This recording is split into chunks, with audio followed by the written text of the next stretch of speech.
ከነፍሴ በላይ ማፈቅራት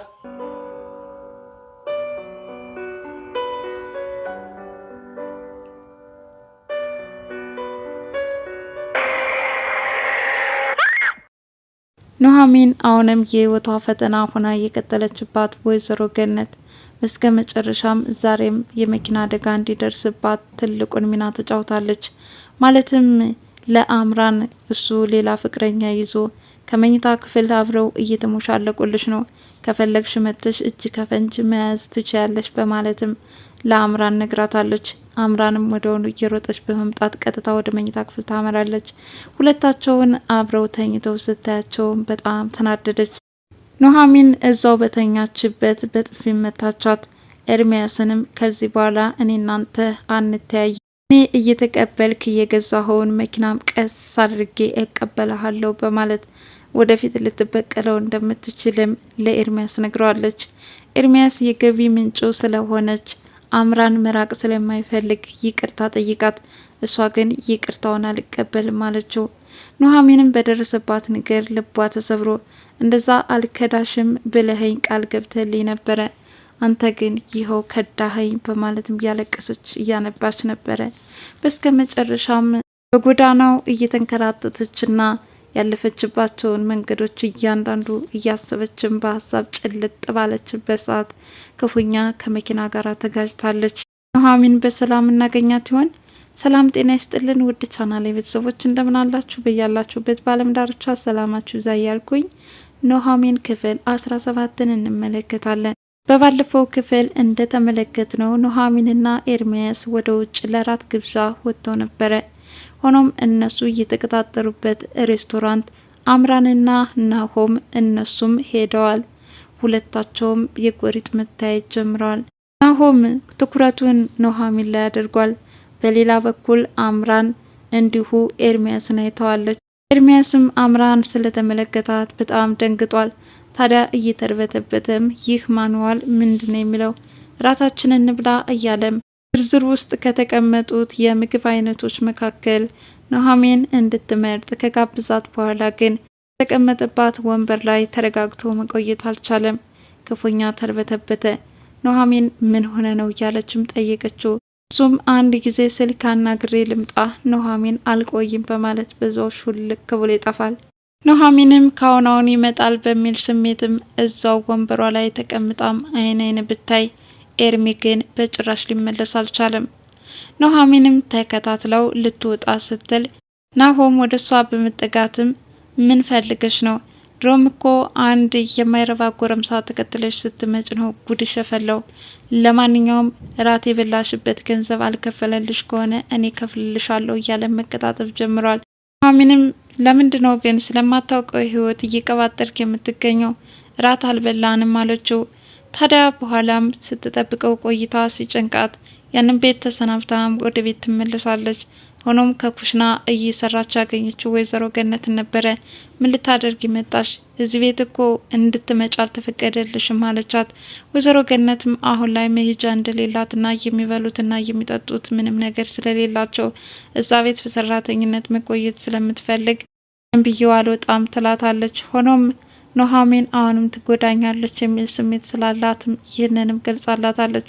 እኔ ምንም አላደርግሽም፣ ለማንኛውም ግን ኤርሚ እንዲፈቅድልኝ ንገሪልኝ አለቻት። ታዲያ በመካከላቸው ገና ወደ ቤት ስትገባ ኤርሚያስ አልመጣም ወይ በማለት በሙሉ ስሙ ስለጠራችው በሁለታቸው መካከል ምን የተፈጠረ ቅራኔ ያለ፣ ለማንኛውም ግን በደህና አትመስለኝም እያለች አንዳንድ ነገሮችን ለመልቀም እየፈለገች ነው። ሆኖም ኑሐሚን በማይመለከትሽ ነገር አትግቢ አለቻት። እዛ ከኩሽና እየሰራች እንዳለም ኤርሚያስ ይመጣል። አንተ እንዴት አያይዘኝ ትተኝ ትወጣለህ? ደግሞስ ፍቅረኛህ ናት አይደል? ለምንድን የደበቅከኝ አለችው።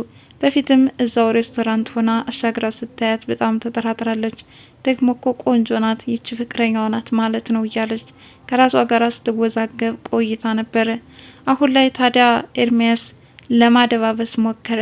ማለትም ልጁ ወይም ደግሞ ለኑሐሚን የአንዲት ምስኪን ሴተኛ ዳሪ ልጅ የምትበላው አጣ ኑሐሚን እያገዘቻት ከነሱ ጋር እንድታድግ ያስደረጋት። እሷ እንደታመመችና ወደ እሷ እንደሄደም ይነግራታል። ይችን ልጅ ተወዳት ስለነበረም እኔ እኮ አትውሰዳት ብዬህ ነበረ፣ ለምን እዚህ እንድትሆን አልፈቀድክላትም አለችው። ሆኖም አይ ችግር የለውም እዛው ትሆን፣ ነገር ግን በጣም ናፍቃኝ ነበረ፣ ዛሬ ላይ ደግሞ ስትታመም አላስቻለኝም በማለት ኑሐሚንን እንደምንም ብሎ ያሳምናታል። ኑሐሚንም ትክክል ነው ብላ ተቀበለችው። አቶ ለይኩንም ልጃቸው በጣም ትጉህና ጠንካራ እንዲሆን ያላቸው ፍላጎት ከፍተኛ ነው። ልጃቸው ግን ሲያጨስና ሲቅም ያመሻል። እዛም ካልጋው ከተኛበት በጭራሽ ሊነሳላቸው አልቻለም። እርሳቸው ግን ተነስተው ልጃቸውን መደብደቡን ተያይዘውታል። ማለትም ሰዓቱ ስለረፈደ ከተኛበት እንዲነሳም እየወተወቱት ነው። ልጃቸው አባዬ ልተኛበት ገና እኮ አልነጋም እያለ ለአባቱ እየመለሰለት ነበረ። እስኪ ሰዓቱን ተመልከተው እንደዚህ ሆነ ትቀር፣ ለማንኛውም አሁን ተነስ በማለት እንዲነሳም ያደርጉታል። ሰዓቱን ሲመለከተው ከቀኑ 7 ሰዓት ይላል። ሰው እስከዚህ ሰዓት እንዴት ይተኛል? አባዬ ይቅርታ አለው። ሆኖም አሁን አይናቸውን ከኑሐሚን ላይ ጥለውባታል። ኑሐሚንን ካላገባህ እያሉት ነው። እርሱ ግን ኑሐሚንን በፍቅር እንደማይወዳት ይገልጻል። ምግባር የታነጸች ልጅ ማግባት አለብህ፣ ዛሬ ላይ እኔ ያጨውልህን እያሉም እርሳቸውም ምርጫቸው ኑሐሚን እንደሆነች እየገለጹለት ነው። ናሆምም የራሱ ፍቅረኛ እንዳለችው ለአባቱ ይነግሩታል። ፍቅረኛ ቢኖርህማ ይኸው ካለብህ ሱስ ልትወጣ ትችል ነበረ፣ ነገር ግን እንዳንተ ሱሳም ሳትሆን አትቀርም። ልጅን ከዚህ አዘግት ያላወጣች ፍቅረኛ ምንድነች? ከዚች ልጅ መራቅ አለብህ በማለት እምቢኝ ብለውታል። ኑሐሚንም ኤርሚ እንደምንም አባብሎ ካሳመናት በኋላ ቀጥታ እንደተለመደው ወደዛው መኝታ ክፍል ያመራሉ። ነገር ግን ስልኩ ሌላ ቦታ ነበርና ወይዘሮ ገነት ቤት እያጸዳች ሳለ ይህ ስልክ ይደወላል። ማለትም ከአምራን ከፍቅረኛው ነበረ። ይህ ስልክ ቁጥር ሴቭ የተደረገው ውዴ ተብሎ ነው። ይገርማል። ደግሞ ሌላ ፍቅረኛ ትኖረው ይሆናል እኮ። ምናልባትም ይች ባለጌ በፍቅረኛው ላይ ነው መታ እዚህ ቤት እያደረች አለችው በማለትም ስልኩን ያነሳሉ። ወይዘሮ ገነትም አምራን የምትናገረውን ነገር በትኩረት ማዳመጥ ይጀምራሉ። ለምንድነው ኤርሚ እያናገርኩ አይደለም እንዴ? የኔ ፍቅር እንድንገናኝ ፈልጋለሁ ማለት ይጀምራሉ።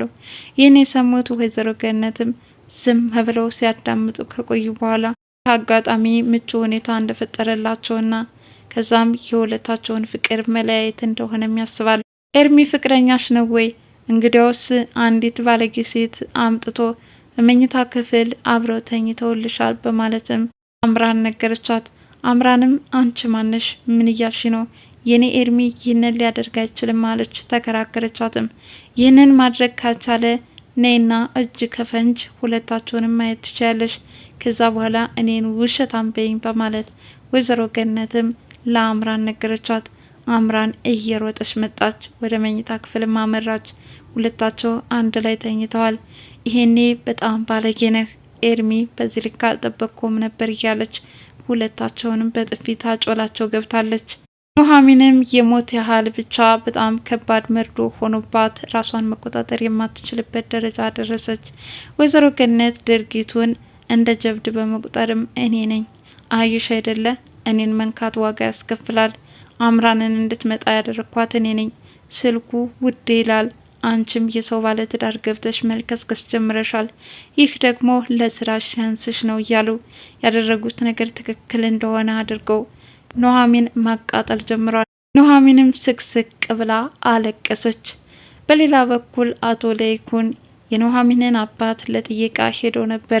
ከበፊቱ አሁን ላይ በጥሩ ንቃተ ህሊና እንዳሉም የገለጹ ነው። ወደፊትም አንዳንድ ነገሮች ሊያግዟቸው እንደሚችሉም ቃል ገብተውላቸዋል።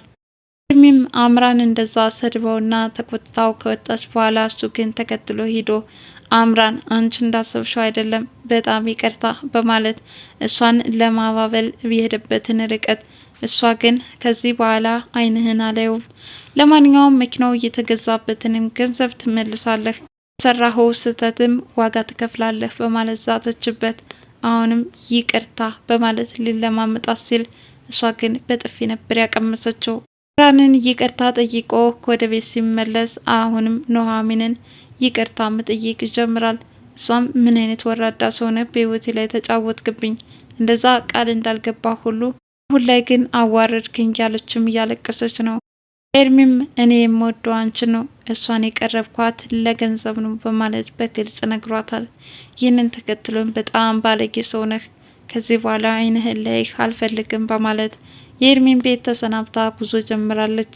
እያንዳንዱ የተፈጠረባትን ክስተት እያሰበች በእንባ እየታጠበች ነው። ሆኖም በመንገድ ላይ ሳለችም ክፉኛ የመኪና አደጋ ደርሶባታል። ኑሐሚን በሰላም እናገኛት ይሆን?